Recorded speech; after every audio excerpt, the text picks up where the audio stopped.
세상에는 불가능을 가능으로 바꾼 나라가 몇이나 될까요? 불과 몇십 년 만에 세계 최빈국에서 경제대국으로 도약하고 그 과정에서 국민 모두가 단결하여 불가능에 가까운 목표를 이뤄낸 사례 말입니다. 바로 한국 이야기입니다. IMF 외환위기라는 국가적 재앙 속에서도 이 나라는 전 세계가 주목하는 기적을 만들어냈습니다. 이런 국가적 역사를 마주한 제가 느낀 것은 단 하나, 이 나라는 단순히 성장한 것이 아니라 그 본질까지 강해졌다는 점이었습니다. 라고 말하는 독일의 경제학 교수가 있습니다. 대체 무슨 사연인지 오늘 사연 바로 시작하겠습니다. 안녕하세요.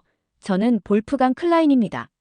독일에서 경제학 교수로 일하며 여러 국가의 경제 발전 사례를 연구해왔어요. 특히 위기를 극복한 국가들의 사례는 제 연구에서 중요한 주제였죠. 그러던 중 외환위기 당시 한국의 사례가 제 눈에 들어왔습니다. 사실 저는 한국에 대해 약간 비판적인 시각을 가지고 있었습니다. 제가 대학 시절 배웠던 경제사에서도 한국은 한때 매우 가난한 나라로 소개되었고 독일로 파견된 한국의 간호사와 광부들의 이야기가 떠올랐습니다.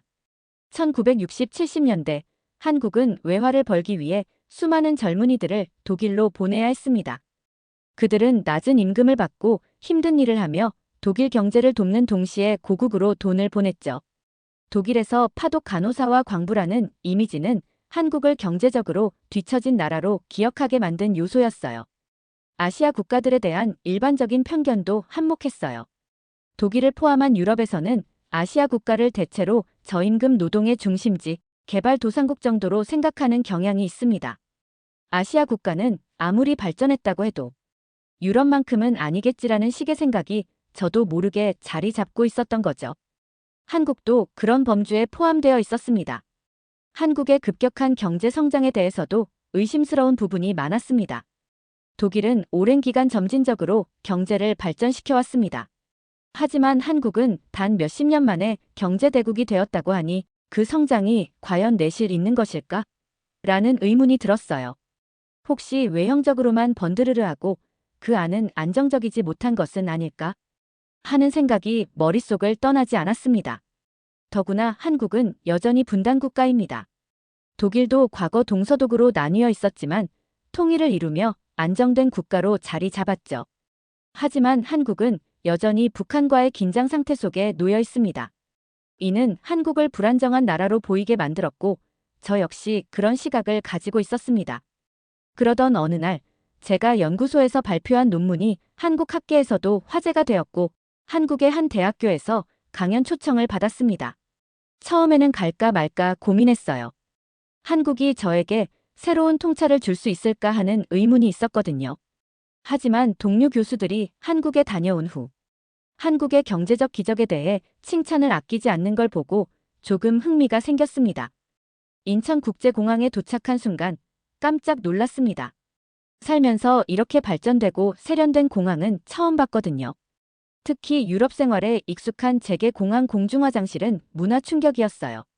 화장실에 악취가 아닌 향기가 가득하고 휴지와 비누가 가득 채워져 있는 모습을 보며 한국의 경제 발전이 과장이 아니라는 것을 느꼈습니다. 그보다 더 놀라운 건 택시를 타는 순간이었어요. 택시 기사님이 GPS로 길을 찾고 휴대폰 어플을 이용해서 대화를 하고 카드로 결제 처리하는 모습을 보며 미래 도시로 여행 온 것이 아닌가 하는 착각을 했을 정도였죠. 호텔에 도착하자마자 자료를 찾기 위해 노트북을 열었는데 호텔 와이파이 속도가 너무 빨라서 독일에서 쓰던 인터넷이 거북이처럼 느껴졌습니다. 그날 밤 침대에 누워 스마트폰으로 한국에 대해 검색하다 보니 시간이 훌쩍 지나버렸어요. 다음 날 아침 첫 강연을 준비하며 택시를 다시 불러야 했습니다. 택시 호출 앱을 다운로드했는데 사용 방법이 너무 직관적이었어요. 몇 번의 클릭만으로 차량이 도착하는 속도에 경악했습니다. 강연장에 도착한 후 학생들이 열정적으로 강의를 듣는 모습이 독일과는 사뭇 달랐습니다. 독일에서는 질문 하나를 하기 위해 몇 번의 고민을 하고 손을 들지만 한국 학생들은 손을 번쩍 들고 질문을 쏟아냈습니다. 왜 한국의 경제 회복이 독일과 다른 방식으로 진행되었나요? 독일 경제와 비교했을 때 한국 경제의 장단점은 무엇이라고 보시나요? 와 같은 질문들은 깊은 사고를 기반으로 한 것이었습니다. 저는 그들의 질문 하나하나에 대해 답을 하면서 점점 더 큰 흥미를 느꼈습니다. 학생들의 반응은 즉각적이었고 새로운 아이디어를 제시하거나 제 의견에 도전하기도 했습니다. 제가 언급한 경제적 데이터나 사례에 대해 깊이 있는 분석을 요구하며 토론을 이어갔습니다. 한 학생은 독일이 그렇게 안정적이라면 한국처럼 빠르게 성장할 기회를 잃는 건 아닌가요? 라는 질문을 던졌습니다. 그 질문은 독일의 방식과 한국의 방식을 모두 새롭게 바라보게 만드는 계기가 되었습니다. 강의가 끝난 후에도 학생들은 저를 붙잡고 더 많은 질문을 했습니다. 그들의 에너지는 정말 끝이 없었습니다. 한 학생은 강의 자료에서 제가 짚지 못한 부분을 지적하며 자신의 의견을 덧붙이기도 했습니다. 첫 강연을 마친 후 IMF 외환위기에 관한 자료를 조사를 시작했습니다. 저는 이 주제를 오랫동안 연구했지만 자료만으로는 한국이 어떻게 그렇게 짧은 시간 안에 경제를 회복했는지 완전히 이해할 수 없었어요. 도대체 어떻게 가능했지? 라는 질문이 머릿속에서 떠나지 않았습니다. 한국의 한 경제연구소에서 만난 연구원은 저에게 금 모으기 운동에 대해 상세히 설명해 주었습니다. 솔직히 처음 들었을 때는 약간 회의적이었어요. 국민들이 자발적으로 금을 내놓아 국가 경제를 돕는다니 정말 가능한 일일까요? 그러나 연구원이 보여준 사진과 영상은 저를 완전히 압도했습니다. 수백 미터 줄을 서서 기다리던 사람들, 손에 금반지와 목걸이를 들고 나선 학생들, 심지어 자신의 금리를 뽑아 가져온 어르신들까지 이건 그야말로 국민적 단결력의 상징이었어요. 저는 마치 영화 속 장면을 보고 있는 듯한 착각에 빠졌습니다. 더욱 놀라운 것은 이 운동이 정부의 강제나 법적 압박 없이 순수하게 국민들의 자발적인 참여로 이루어졌다는 사실이었습니다. 독일에서라면 이 같은 일이 절대 일어날 수 없었을 거예요. 우리 국민들은 세금 제도가 잘 갖춰져 있기 때문에 추가적인 기여를 해야 한다는 생각을 거의 하지 않거든요. 저는 금 모으기 운동에 직접 참여했던 한 어르신을 인터뷰하기 위해 서울 외곽의 작은 집을 방문했습니다. 그녀는 저를 반갑게 맞으며 당시의 기억을 생생하게 들려주었습니다. 그때는 모두 힘들었지요. 하지만 우리가 나라를 살리겠다는 마음으로 함께했어요. 나라가 없으면 우리도 없는 거잖아요. 저는 그녀의 말을 들으면서 마음 깊이 울림을 느꼈습니다. 이건 국민적 자존심이고 위기를 극복하겠다는 의지야. 그 순간 한국 경제가 IMF 위기를 이겨낼 수 있었던 이유가 명확해졌습니다. 한국 사회의 높은 교육열은 단결력 못지않게 강렬하다는 이야기를 듣고 교육에 대해 탐구하기로 했습니다. 독일에서 교육은 중요하지만 그것이 사람들의 삶을 완전히 지배한다고는 생각하지 않았어요. 그러나 한국에서는 교육이 공부 이상의 의미를 가지고 있다는 이야기를 많이 들었어요. 서울의 한 고등학교를 방문했습니다. 교장 선생님과의 인터뷰로 일정이 시작되었는데 제가 한국의 학생들은 정말 그렇게 열심히 공부하나요? 라고 묻자 그는 웃으며 답했습니다. 열심히가 아니라 미친 듯이 공부하죠. 특히 대학 입시가 가까워질수록요. 그의 말은 농담처럼 들렸지만 학생들의 교실을 둘러보니 그 말이 진담이라는 걸 금세 알 수 있었습니다. 수업이 끝난 후에도 학생들은 자리를 뜨지 않고 교과서를 붙들고 있었습니다. 복도에서 만난 한 학생에게 물었습니다. 왜 그렇게 열심히 공부하나요? 그 학생은 진지한 얼굴로 대답했어요. 좋은 대학에 가야 좋은 직장을 얻을 수 있고 그래야 뒷바라지 해주신 부모님께 보답할 수 있으니까요. 순간 저는 한국 학생들이 개인의 성공만을 위해 공부하는 것이 아니라 가족과 사회를 위한 책임감을 가지고 있다는 것을 깨달았습니다. 이어서 학부모들을 만날 기회도 있었습니다. 한 어머니는 자녀를 위해 두 가지 일을 병행하고 있다고 말했습니다. 학원비가 비싸지만 아이가 좋은 교육을 받는 게 가장 중요하니까요. 그녀의 목소리에는 희생이라는 단어가 떠오를 만큼의 진심이 담겨 있었습니다. 오후에는 한국의 대학 캠퍼스를 방문했습니다. 학생들과 대화를 나누며 그들의 열정적인 태도에 또 한 번 놀랐습니다. 한 학생이 제게 말했어요. 교수님, 저희는 항상 최고를 목표로 해야 한다고 배워요. 그래서 조금이라도 부족하면 더 열심히 노력해야 해요. 독일에서는 최선을 다하면 된다는 태도가 일반적이지만 한국에서는 완벽해야 한다는 기준이 훨씬 강한 듯 했어요. 이 현상을 알아보기 위해 교육 전문가와 만남을 가졌습니다. 그는 한국의 교육열에 대해 이렇게 설명했습니다. 한국인들은 과거의 고난과 역경을 극복하기 위해 교육이 유일한 길이라고 믿어왔습니다. 이것이 여전히 이어져 내려오고 있는 것이죠. 그의 말은 한국 사회가 교육에 얼마나 깊은 의미를 부여하는지 잘 보여주었습니다. 그러던 중 한국 경제의 또 다른 축을 이해할 기회가 찾아왔습니다. 한국에서 만난 경제학 교수님의 추천으로 한국 경제의 핵심인 대기업과 중소기업을 직접 경험해 볼 수 있는 일정이 마련된 것입니다. 저는 한국이 IMF 외환위기 이후 얼마나 놀라운 속도로 경제를 회복했는지 이미 알고 있었지만 그 이면에 숨겨진 기업들의 역할에 대해서는 깊이 이해하지 못하고 있었습니다. 국가의 정책만으로 이런 성과를 이룰 수 없다는 점은 분명했습니다. 기업들이 위기 상황에서 어떤 선택을 했는지가 궁금했어요. 저는 이번 기회를 통해 한국 경제의 내면을 더욱 깊이 들여다보고 싶었습니다. 한국 사회의 교육열이 개인의 성장을 이끌었다면 기업들의 노력은 국가의 도약을 가능하게 했을 것입니다. 첫 번째 일정은 삼성전자를 방문하는 것이었습니다. 안내를 받아 건물 내부로 들어갔는데 마치 미래 도시를 방문한 것 같은 느낌이 들었어요. 직원들은 모두 바쁘게 움직이며 각자 자신의 역할에 몰두하고 있었습니다. 삼성의 관계자는 외환위기 당시의 어려움에 대해 솔직히 말했습니다. 그때는 직원들의 임금을 삭감하고 구조조정을 단행할 수밖에 없었습니다. 하지만 그 과정에서 우리는 기회를 얻었죠. 그 말에서 저는 한국 기업들의 생존 본능과 성장 욕구를 느낄 수 있었습니다. 관계자는 최신 반도체 기술에 대해 설명하면서 한국이 이 분야에서 세계를 선도하게 된 배경을 들려주었습니다. 우리는 따라가는 데 그치지 않고 누구도 생각하지 못한 새로운 기술에 도전했습니다. IMF는 우리에게 위기였지만 동시에 변화를 강요한 기회였어요. 그의 이야기는 제게 깊은 인상을 남겼습니다. 위기 상황에서 새로운 도약의 발판으로 삼았다는 점에서 한국 기업들의 태도는 독일과 확연히 달랐습니다. 오후에는 서울의 한 스타트업 센터를 방문했습니다. 대기업 못지않게 중소기업들이 한국 경제에 중요한 역할을 한다는 사실을 알고 있었기에 이곳을 찾았습니다. 스타트업 대표와의 인터뷰는 특히 흥미로웠어요. 한국에서는 창업 초기부터 글로벌 시장을 목표로 합니다. 내수 시장이 작다 보니 처음부터 세계로 나갈 준비를 해야 하거든요. 그는 한국의 특수한 경제 구조가 중소기업들로 하여금 더 큰 목표를 설정하게 만든다고 설명했습니다. 스타트업의 제품 개발 과정은 놀라웠습니다. 고객 피드백을 실시간으로 반영해 제품을 개선하는 모습은 대기업과 크게 다르지 않았어요. 한국 소비자들은 솔직한 피드백을 주죠. 그래서 우리는 제품이 출시되자마자 개선을 시작합니다. 그는 미소를 지으며 자신의 제품이 글로벌 시장에서도 성공할 것이라고 확신했습니다. 저녁에는 저에게 이 특별한 경험을 마련해준 경제학 교수님과 함께 식사를 했습니다.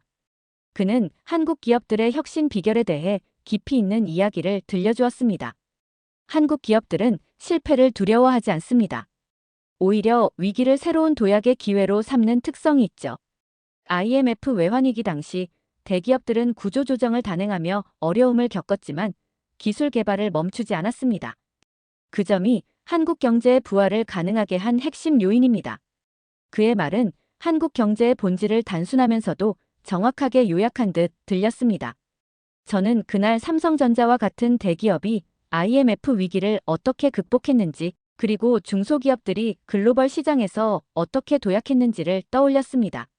한국의 기업들은 위기를 버텨내는 것이 아니라 그 속에서 새로운 기회를 발견하고 그것을 혁신으로 전환하는 방법을 알고 있었습니다. 이런 태도는 생존을 넘어 성장과 변화를 만들어내는 한국 경제의 근본적인 힘임을 깨달았습니다. 한국에서 만난 학자들의 추천으로 서울 중심에 위치한 한 IT 전시회를 방문했습니다. 전시장의 첫 인상부터 놀라웠어요. 곳곳에 최첨단 기술이 적용된 기기들이 배치되어 있었고 로봇이 방문객을 안내하고 있었습니다. 독일에서는 이런 광경을 본 적이 없었기 때문에 눈이 휘둥그레졌어요. 특히 제 관심을 끈 것은 무인 배달 로봇이었습니다. 전시 관계자가 이 로봇은 실제로 서울 몇몇 지역에서 배달 서비스에 활용되고 있습니다라고 말했을 때 저는 믿기지 않았습니다. 로봇이 고객의 집까지 음식을 배달하고 앱으로 실시간 추적까지 가능하다니요. 저는 스마트폰 앱을 직접 사용해 시뮬레이션 주문을 해봤어요. 몇 초도 되지 않아 주문이 확인되고 로봇이 움직이는 모습을 모니터로 볼 수 있었습니다.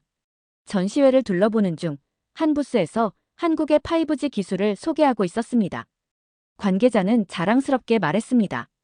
한국은 세계 최초로 5G를 상용화했으며 이는 단순한 기술이 아니라 전 세계 디지털 혁명을 이끄는 중심축이 되고 있습니다. 저는 그 자리에서 5G 기술을 체험해봤는데 다운로드 속도와 스트리밍의 매끄러움은 차원이 달랐어요.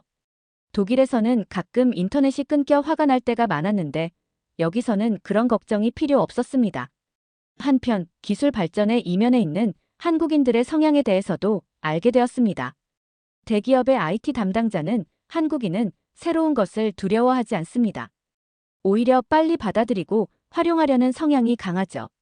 이런 문화가 기술 발전을 가속화시킵니다라고 말했습니다. 그의 설명은 한국의 초고속 인터넷이 국민들의 개방성과 열망이 만들어낸 결과라는 점을 일깨워줬습니다. 한국에서의 일정이 막바지에 접어들 때쯤 저는 한국의 일상을 경험해보기로 했습니다.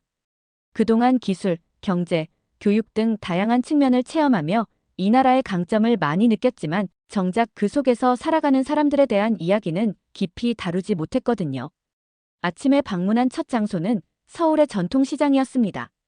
시장에 들어서자마자 활기가 넘치는 분위기에 휩싸였어요.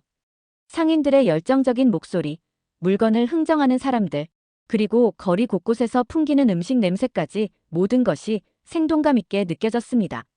저는 한 상인과 대화를 나누며 물건을 고르고 있었습니다.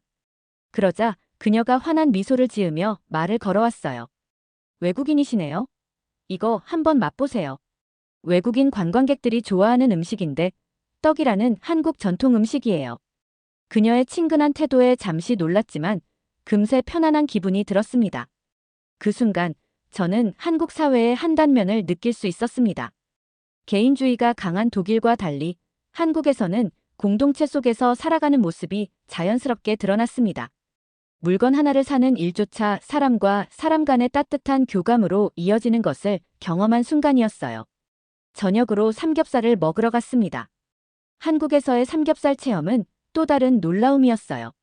식당에서는 직장인들부터 친구들, 가족들까지 다양한 사람들이 한자리에 모여 시끌벅적하게 식사를 하고 있었습니다. 저는 혼자 앉아 있었는데 옆 테이블의 사람들이 외국인이신가요? 혼자 드시기 불편하지 않으세요? 라며 말을 걸어왔습니다. 그들은 저를 그들의 테이블로 초대했고 저는 낯선 사람들과 함께 삼겹살을 구워 먹으며 이야기를 나누게 되었어요. 그들은 직장 동료들이었고 하루의 피로를 삼겹살과 소주로 풀고 있다고 했습니다. 한 사람이 웃으며 말했어요. 한국 사람들은 이렇게 먹고 마시면서 스트레스를 풀어요. 저는 그들의 대화를 들으며 한국인의 감정 표현이 얼마나 솔직하고 자연스러운지 느꼈습니다. 식사를 마치고 근처의 공원을 찾았습니다. 가족 단위로 나온 사람들, 친구와 산책하는 젊은이들, 그리고 어르신들까지 모두가 함께 시간을 보내고 있었어요.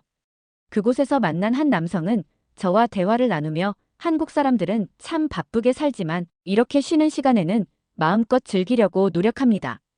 열심히 일하는 이유는 이런 순간을 위해서예요 라고 말했습니다. 그의 말은 깊은 여운을 남겼습니다. 한국인은 그저 일에만 몰두하는 사람들이 아니었습니다. 그들은 삶의 소소한 즐거움을 누구보다 소중히 여기는 사람들이었어요. 문득 독일과 한국의 차이가 떠올랐습니다. 독일은 안정과 규율이 강점이지만 감정 표현에서는 부족함이 느껴질 때가 있습니다. 반면 한국은 감정을 자유롭게 표현하면서도 그 안에서 균형을 이루는 법을 알고 있었습니다. 한국 사람들은 이처럼 자신만의 방식으로 삶을 즐기고 있구나. 저는 한국인들의 이러한 면모가 이 나라를 더욱 매력적으로 만든다고 느꼈습니다. 저는 서울 근교의 한 사찰을 방문하게 되었습니다. 한국에 오기 전부터 한번 꼭 가보고 싶었던 곳이었기에 귀국 전 마지막 일정으로 계획하게 되었어요. 사찰은 고요한 산 중턱에 자리 잡고 있었고 도심의 번잡함과는 완전히 다른 세계를 보여주었습니다. 전통적인 한국 건축 양식으로 아름답게 보존된 사찰 내부는 차분하고 경건한 분위기를 자아냈고 주변에서 들려오는 풍경 소리는 제 마음까지 편안하게 만들어주었습니다. 사찰의 한 승려와 이야기를 나눌 기회가 있었는데 그는 한국의 전통 문화가 현대에서도 살아 숨쉬는 이유에 대해 이렇게 설명했습니다. 우리 문화는 단절되지 않았습니다. 시간이 흘러도 본질을 지키면서 현대와 조화를 이루는 방식을 찾았죠. 그의 말이 끝나자마자 저는 이 말이 무슨 뜻인지 곧바로 이해하게 되었습니다. 사찰 한쪽 구석에 현대적인 디자인의 작은 카페가 있었거든요. 이 카페는 전통적인 사찰 건물의 외관을 해치지 않으면서도 내부는 모던한 감각으로 꾸며져 있었습니다. 커피와 함께 전통차도 메뉴에 있었는데 저는 대추차 라떼라는 독특한 음료를 선택했습니다. 한 모금을 마시는 순간 전통과 현대가 완벽히 조화를 이루는 맛이라는 생각이 들었습니다. 커피의 부드러운 맛과 대추의 은은한 단맛이 어우러져 한 번도 경험해보지 못한 색다른 느낌이었어요. 카페에서 만난 한 젊은 커플은 이곳이 자신들에게 특별한 장소라고 말했습니다.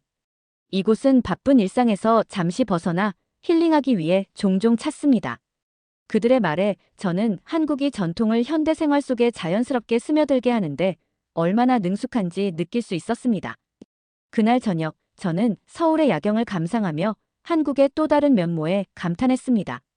높은 빌딩들과 네온사인 아래에서 살아 숨쉬는 전통의 흔적들, 그리고 이를 일상으로 받아들이는 한국인들의 태도는 다른 나라에서는 쉽게 찾아볼 수 없는 독특한 문화적 자산으로 보였어요. 한국에서의 마지막 날 아침, 호텔방 창문을 열고 서울의 분주한 거리를 내려다보았습니다. 출근길의 사람들, 가로수 사이를 빠르게 오가는 차량들, 그리고 각자의 삶을 향해 걸음을 재촉하는 모습은 익숙하면서도 여전히 새롭게 느껴졌어요. 아침 식사를 마친 뒤 공항으로 향하는 택시 안에서 저는 한국에서의 기억을 하나씩 떠올려 봤습니다.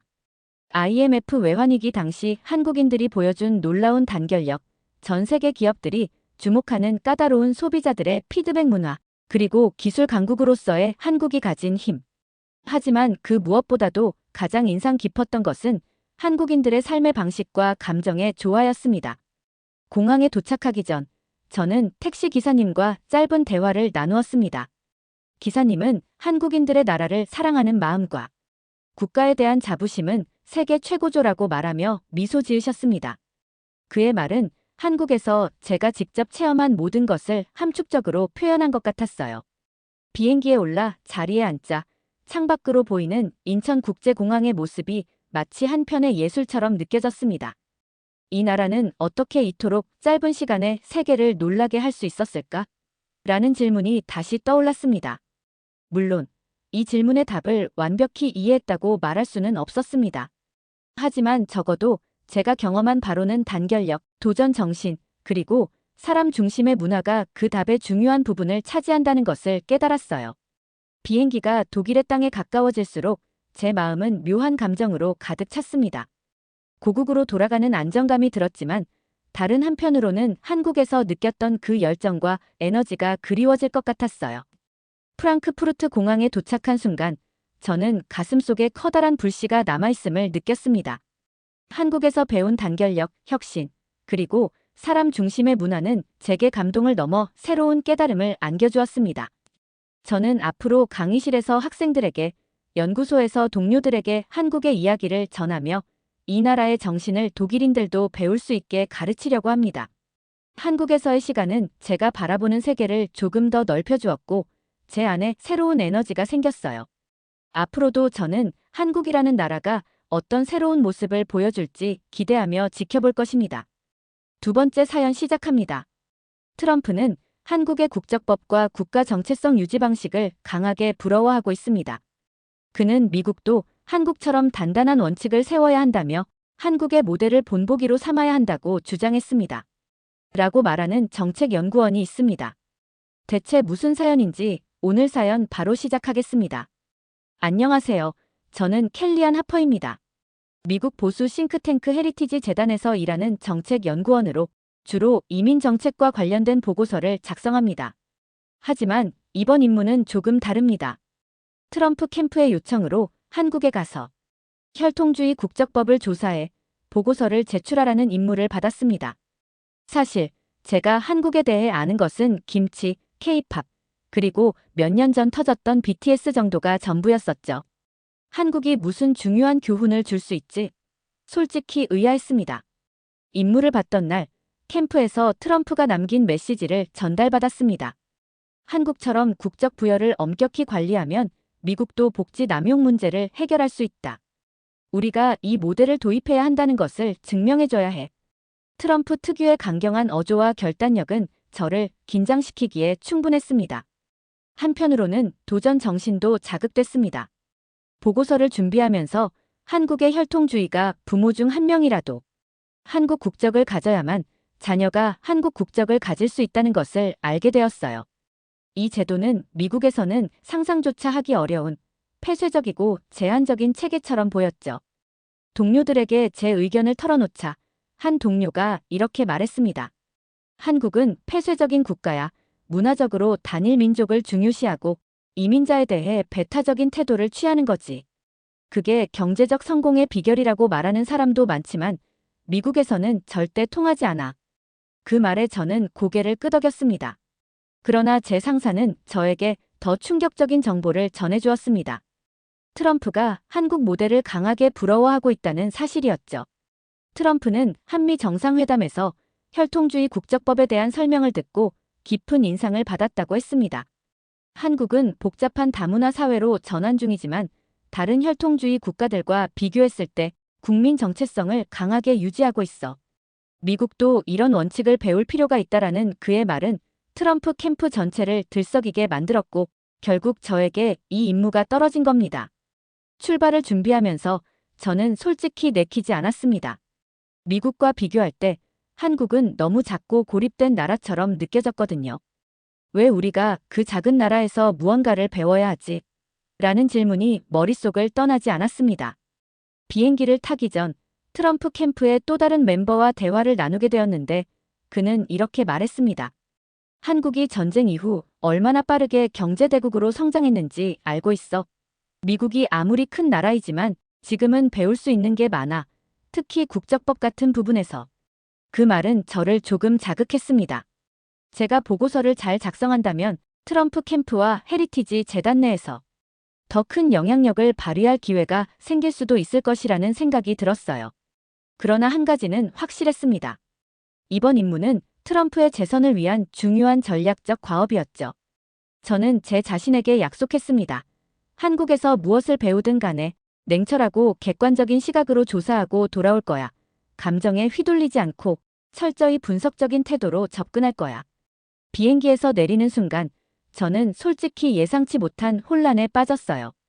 인천국제공항은 제가 상상했던 어느 공항보다도 크고 체계적이었습니다. 저는 공항 로비를 걸으며 곳곳에 배치된 안내 로봇과 자동화 시스템을 보며 입을 다물 수가 없었어요. 공항 직원들은 유창한 영어로 필요한 절차를 설명했고 입국 심사대는 놀라울 정도로 효율적이었죠. 입국 심사관이 제 여권을 확인하며 환한 미소로 환영합니다. 하퍼씨 좋은 시간 보내세요라고 말하는 순간 저는 이곳이 제가 생각했던 한국이 아니라는 사실을 깨닫기 시작했어요. 택시를 타고 호텔로 이동하는 길에 창밖을 바라보며 감탄을 멈출 수 없었습니다. 서울로 들어가는 고속도로는 광활하게 뻗어 있었고 고층 건물과 현대적인 풍경이 눈길을 사로잡았습니다. 도로 양옆에 보이는 디지털 광고판은 제가 LA나 뉴욕의 도심에서나 봤던 수준을 훨씬 뛰어넘는 정교함을 자랑하고 있었죠. 택시 기사와의 대화는 더 큰 충격을 가져다 주었습니다. 그는 제가 어디에서 왔는지 물었고 미국에서 왔다고 하자 환하게 웃으며 한국이 요즘 미국보다 더 빠르다고들 하죠. 특히 인터넷 속도 같은 거요라고 자랑했습니다. 순간 반박하고 싶었지만 스마트폰을 꺼내 인터넷 속도를 확인해 보니 그의 말이 틀리지 않았음을 알게 되었습니다. 택시 안에서 스트리밍 영상을 틀어보았는데 버퍼링은커녕 즉시 재생되었어요. 진짜 미쳤네. 생각이 점점 복잡해지기 시작했습니다. 호텔에 도착하자마자 짐을 풀기도 전에 로비에서 또 한 번 놀랐습니다. 직원들이 영어로 유창하게 대화하며 모든 과정을 완벽히 처리해 주었고 호텔 내부는 전혀 낯설지 않은 오히려 미국 고급 호텔보다 세련된 느낌마저 들었어요. 한국은 작고 폐쇄적인 나라라는 저의 편견을 완전히 깨부수고 있었습니다. 그러나 제 임무는 감탄하는 게 아니라 분석하는 것이었기에 마음을 다잡고 본격적인 조사를 시작할 준비를 해야 한다고 스스로를 다독였습니다. 그날 밤 호텔방에서 자료를 다시 정리하며 제 머릿속은 온갖 생각으로 가득 찼어요. 저는 한국을 보수적이고 폐쇄적인 나라로 생각했지만 여기까지 오면서 본 것은 그런 이미지를 완전히 뒤집는 모습이었습니다. 다음 날 일정에 대한 메모를 하며 조사 과정이 생각보다 훨씬 흥미로울 것 같다는 느낌이 들었죠. 한국의 법제연구소와의 미팅이 예정되어 있었고 그곳에서 혈통주의가 어떻게 한국 사회의 핵심적인 요소가 되었는지 직접 들을 예정이었습니다. 첫날 밤 창문 너머로 보이는 서울의 야경은 저를 압도했습니다. 네온사인으로 가득 찬 도시의 활기와 끝없이 이어지는 자동차 불빛은 미국 대도시와 비교해도 뒤지지 않았어요. 아니, 어쩌면 더 강렬했습니다. 다음 날 아침, 저는 한국법제연구원에서 만난 관계자들과의 첫 미팅에서 또 한 번 충격을 받았습니다. 이들은 법률 전문가가 아니라 한국의 역사와 문화에 깊은 통찰을 가진 사람들이었어요. 저의 임무는 단순했습니다. 한국의 혈통주의 국적법이 왜 유지되고 있는지, 그리고 그것이 현대 한국 사회에서 어떤 역할을 하는지 알아내는 것이었죠. 그러나 제가 예상했던 딱딱한 이론 설명 대신 그들은 이야기를 통해 한국 국적법의 기원을 풀어내기 시작했습니다. 하퍼 박사님, 한 연구원이 저를 바라보며 말했습니다. 한국의 혈통주의를 이해하려면 법의 문제로 접근해서는 안 됩니다. 이 제도는 우리의 생존 전략이었습니다. 저는 그 말을 듣고 어리둥절했습니다. 생존 전략이라니. 그는 이야기를 이어갔습니다.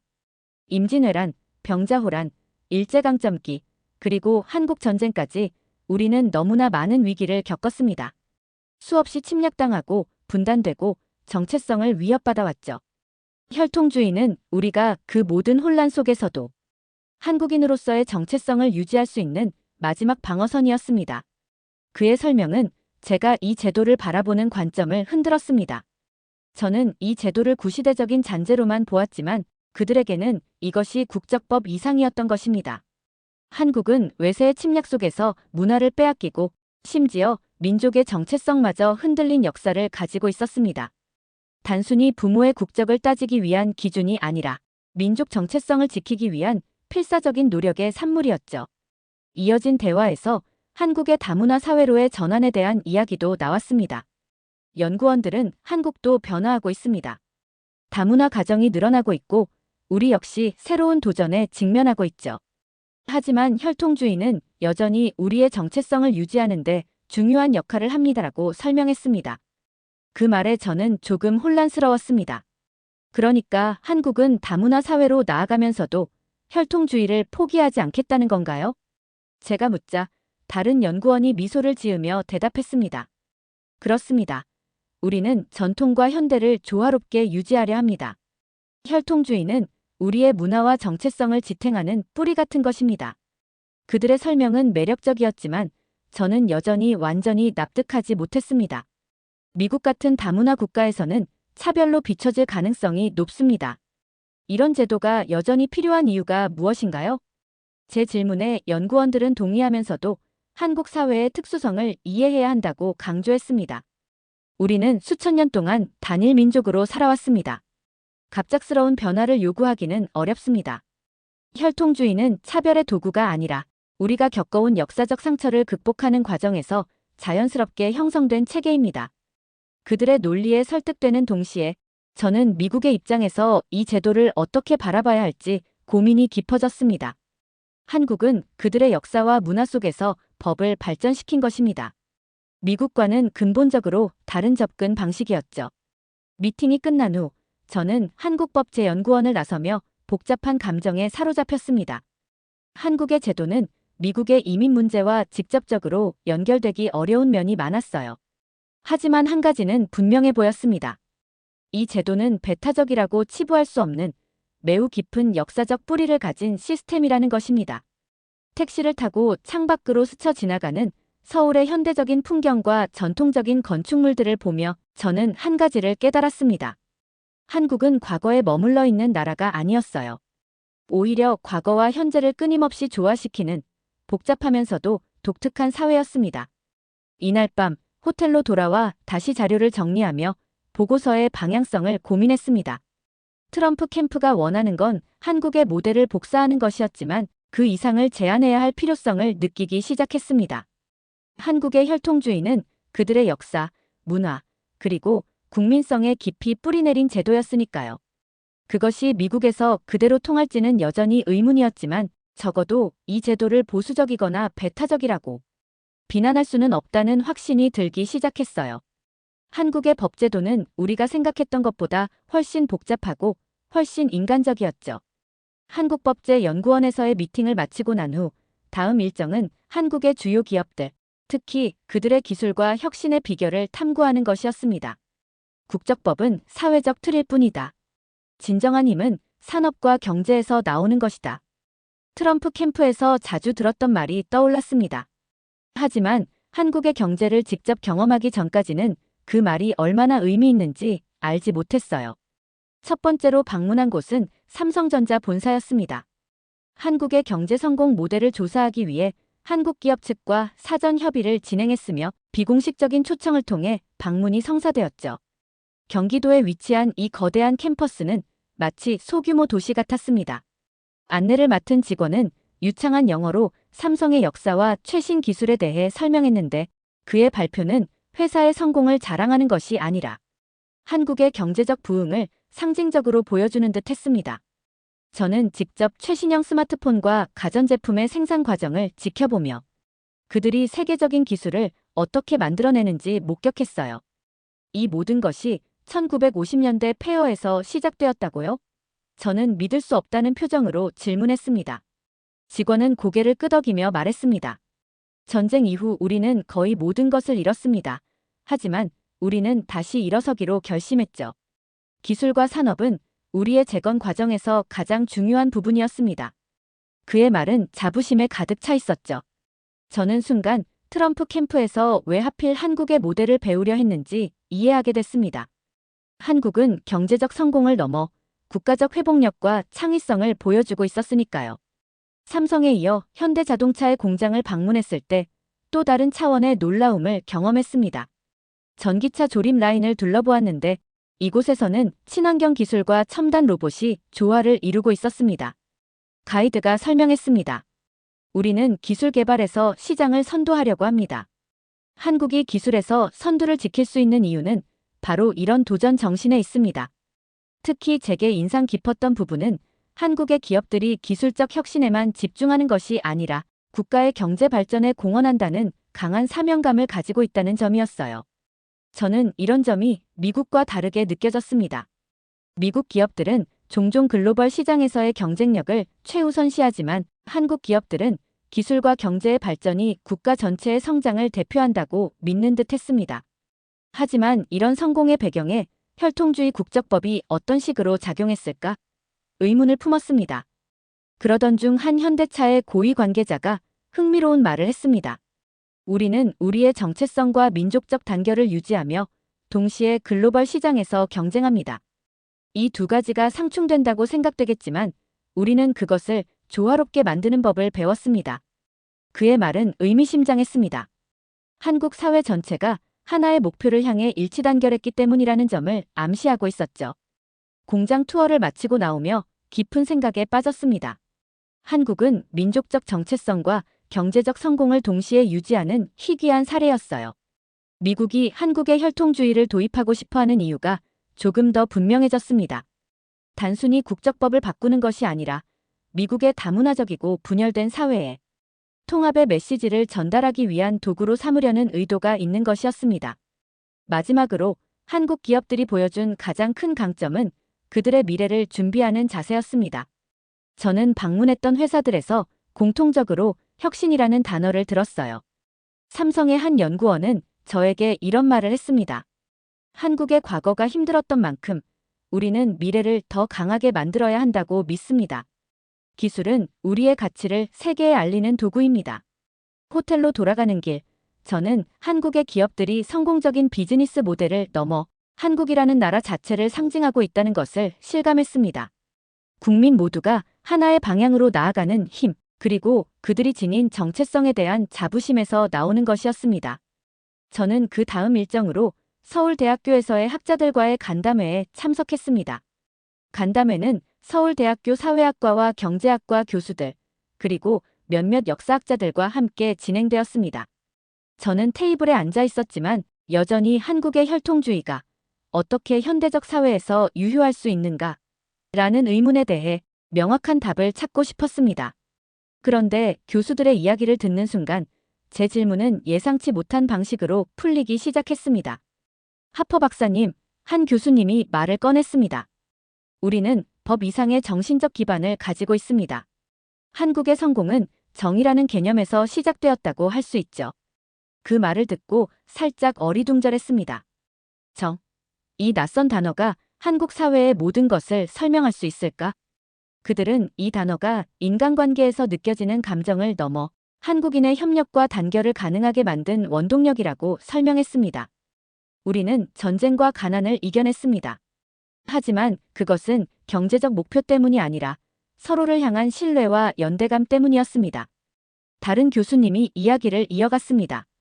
이런 정의 개념을 사회적, 법적 틀로 제도화한 것이라고 볼 수 있습니다. 우리는 이민자를 배척하기 위해 혈통주의를 고수한 것이 아닙니다. 우리의 정신적 유대를 유지하기 위한 장치였던 것이죠. 그들의 설명은 제 머릿속에서 무언가를 환히 밝히는 것 같았습니다. 우리는 자주 묻습니다. 한 역사학자가 덧붙였습니다. 우리가 한국인으로서 무엇을 유지하고 무엇을 포기할 수 있을까? 혈통주의는 그 물음에 대한 하나의 답입니다. 저는 의아한 마음으로 물었습니다. 하지만 글로벌 시대에 이런 전통적인 제도를 유지한다는 것이 장기적으로 한국에 해가 되지 않을까요? 제 질문에 한 경제학자가 고개를 끄덕이며 대답했습니다. 좋은 질문입니다. 하지만 한국의 다문화 가정이 늘어나고 있다는 점에서 우리도 변화하고 있습니다. 중요한 것은 우리의 정신적 기반을 잃지 않는 것입니다. 그들의 말은 제가 전에 들었던 그 어떤 설명보다도 설득력 있었습니다. 미국은 개인주의를 기반으로 하고 법과 제도가 개인의 권리를 보호하는데 중점을 두지만 한국은 개인이 아닌 공동체를 중심으로 생각하고 있었습니다.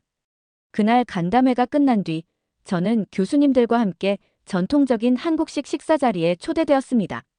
여러 가지 음식이 테이블을 가득 메웠고 모두가 음식을 나누며 대화를 이어갔습니다.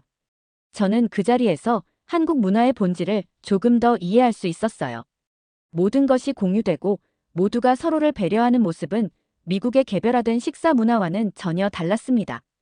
호텔로 돌아오는 길, 저는 문득 트럼프 캠프가 한국의 모델을 단순히 국적법으로만 보고 있다는 생각이 들었습니다. 한국의 성공은 법과 제도의 문제가 아니었어요. 그것은 국민이 공유하는 공동체적 가치와 정신에서 나오고 있었죠. 그리고 그런 기반 없이 법과 제도만 복사하려 한다면 미국에서는 오히려 더 큰 혼란을 초래할 가능성이 높아 보였습니다. 저는 방에 도착하자마자 노트북을 열고 보고서 초안을 수정했습니다. 한국의 혈통주의는 공동체와 정체성을 지키기 위한 상징이다. 이 시스템은 한국 사회의 정신적 기반에서 작동하며 이 점을 이해하지 못하고 제도를 복사하는 것은 성공할 수 없다. 서울에서의 일정이 막바지로 접어들 무렵 저는 한국의 또 다른 면모를 직접 체험할 기회를 얻었습니다. 이번엔 한국의 전통과 현대가 어떻게 공존하고 있는지를 탐구하기 위해 북촌 한옥마을과 판교 테크노밸리를 방문하는 일정이 잡혔습니다. 이 두 장소는 서로 정반대의 성격을 띠고 있었지만 한 나라가 가진 과거와 미래를 보여주는 완벽한 대조를 이루고 있었습니다. 먼저 북촌 한옥마을에 도착했을 때 저는 잠시 시간 여행을 한 기분이 들었어요. 고즈넉한 골목길 사이로 자리 잡은 전통 한옥들은 한국의 과거를 그대로 보존하고 있었습니다. 마치 전쟁과 근대화, 그리고 현대 기술의 물결이 전혀 닿지 않은 것처럼 보였죠. 그러나 가까이 다가가 보면 현대화의 접점이 분명히 보였습니다. 한옥 내부는 전통적인 구조를 유지하면서도 최신 스마트 기술과 융합되어 있었습니다. 한옥마을 곳곳을 걸으며 저는 놀라운 장면들을 목격했습니다. 한복을 입고 셀카를 찍는 젊은이들, 한옥 카페에서 라떼를 마시는 관광객들, 그리고 전통 한식과 퓨전 요리를 제공하는 레스토랑들까지. 모든 것이 과거와 현재가 뒤섞인 상태로도 완벽히 조화를 이루고 있었어요. 다음 목적지인 판교 테크노밸리는 한옥마을과는 전혀 다른 분위기였습니다. 이곳은 한국의 실리콘밸리라 불리는 첨단 산업단지로 혁신과 기술의 중심지였어요. 고층 빌딩과 최첨단 기술 기업들이 자리 잡고 있었고 그곳에서 마주친 사람들은 마치 미래에서 온 것 같았습니다. 저는 한 스타트업 기업의 사무실을 방문했는데 그곳은 전통적인 회사의 모습과는 완전히 달랐습니다. 직원들은 자유로운 복장을 하고 있었고 책상에는 최신 기술 장비가 가득했으며 사무실 곳곳에는 창의성을 자극할 만한 장식과 디자인이 돋보였죠. 판교에서 돌아오는 길, 저는 차창 밖으로 스쳐 지나가는 서울의 풍경을 바라보며 생각에 잠겼습니다. 이 도시는 과거와 현재, 그리고 미래가 동시에 존재하는 곳이었습니다. 전통적인 한옥과 첨단 기술이 공존하는 이 나라가 단순히 역사를 보존하려는 것이 아니라 그 역사를 기반으로 새로운 가치를 창조하고 있다는 사실이 뚜렷이 느껴졌어요. 미국이 과연 이런 균형을 이룰 수 있을까? 저는 자문했습니다. 미국은 새로운 것에 집중하고 혁신을 추구하지만 과거와의 연결고리를 거의 찾지 않습니다. 반면 한국은 과거를 현재와 연결시키며 미래로 나아가는 발판으로 삼고 있었습니다. 트럼프 캠프에서 많은 나라들 중 한국을 모델로 삼으려는 이유가 한국이 보여주는 이 독특한 균형감 때문일지도 모른다는 생각이 들었습니다. 이런 생각이 머릿속을 채운 상태에서 출장 일정 중 DMZ를 방문하겠다는 일정이 정해졌을 때 저는 약간의 거부감이 들었어요. 분단된 나라의 상처를 굳이 봐야 하는 걸까? 저는 전쟁과 분단이라는 고통스러운 주제를 관광의 형태로 직접 마주해야 한다는 사실이 불편하게 느껴졌습니다. 버스에 올라타 DMZ로 향하는 길. 가이드는 한국 전쟁의 역사를 간결하게 설명했습니다. 1950년부터 3년간 이어진 전쟁은 결국 분단이라는 상처를 남겼습니다. DMZ는 그 상처를 상징하는 동시에 평화를 위한 희망의 장소입니다. 저는 창밖을 바라보며 그 말을 곱씹었습니다. 상처와 희망이라니 이런 상반된 개념이 공존할 수 있을까? 도착 후 DMZ는 무언가 묵직한 존재감을 가진 공간처럼 느껴졌습니다. 경고판이 곳곳에 보였고 철조망 너머로 이어지는 끝없는 초록색 평원은 놀랍도록 고요했습니다. 그러나 그 평온함 속에는 설명하기 어려운 긴장감이 깔려 있었어요.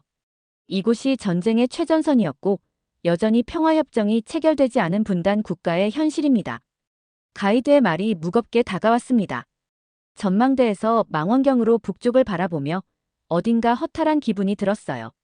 한반도의 두 부분은 단지 경계선을 사이에 두고 이렇게 가까이 존재하고 있었습니다. 그런데도 서로를 적대하고 있다니.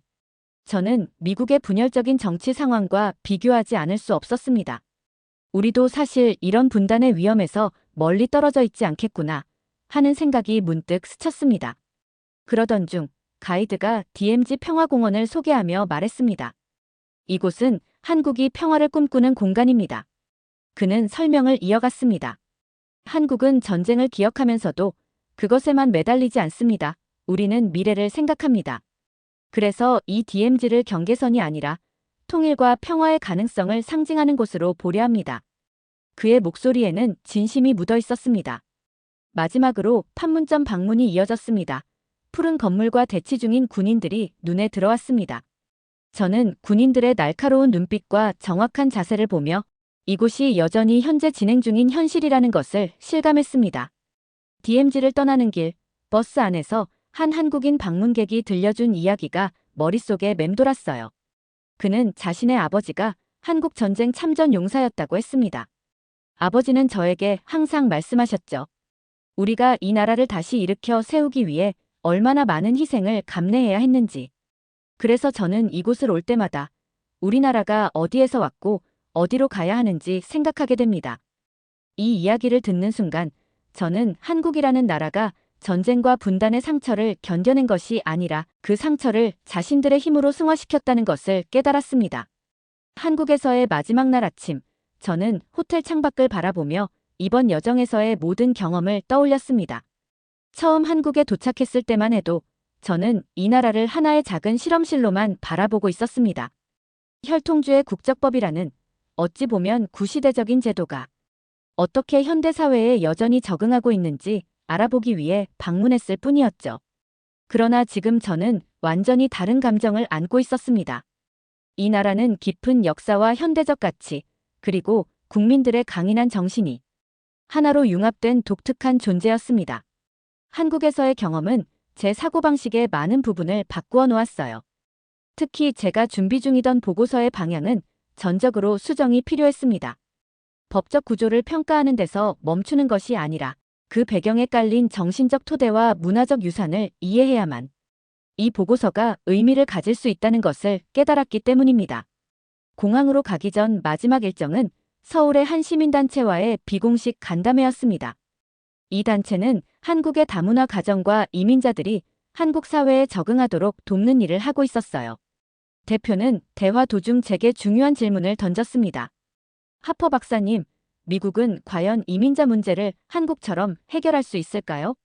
아니, 그보다 미국은 과연 자신의 정체성을 유지하면서도 다문화 사회로 성공적으로 나아갈 수 있을까요? 저는 잠시 말을 잃었습니다. 그녀의 질문은 단순한 호기심이 아니라 이민과 정체성의 경계에 서 있는 한국이 미국의 모습을 투영하며 던진 질문처럼 느껴졌습니다. 저는 그녀에게 솔직히 대답했습니다. 솔직히 한국의 혈통주의가 미국에 그대로 적용될 수는 없다고 생각합니다. 미국은 이미 너무나 다문화적인 사회이기 때문이죠. 하지만 한국이 보여준 사례는 분명히 우리에게 교훈을 줄 수 있습니다. 특히 정체성을 지키면서도 어떻게 세계화와 현대화를 이루어낼 수 있는지를 배울 수 있을 겁니다. 그녀는 고개를 끄덕이며 이렇게 말했습니다.